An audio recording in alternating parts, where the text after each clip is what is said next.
homes that come on the market as new listings, 104 are going off the market under contract. It's Friday, October 21st, 2022.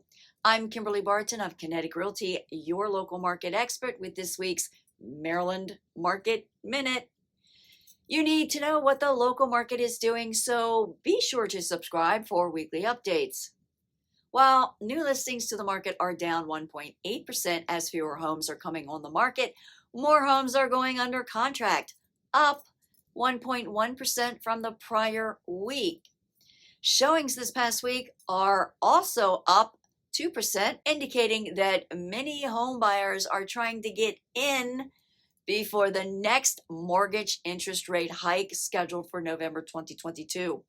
At or near 7% for many loan products, forecasts indicate that we should see 9% by the end of this year. Howard County remains in high demand for buyers, while Baltimore and Anne Arundel counties are moderate. Prince George's, Montgomery, Harford, and Carroll counties are steady. Baltimore City remains slow. Settled homes rose 38.32% this past week to 1,422. The highest sale was in Annapolis for $5,500,000.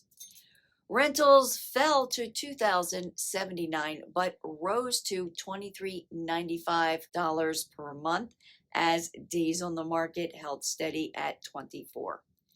If you are considering a move, you should feel confident about buying or selling a home. So give me a call.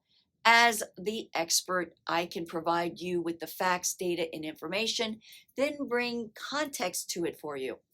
Let's talk.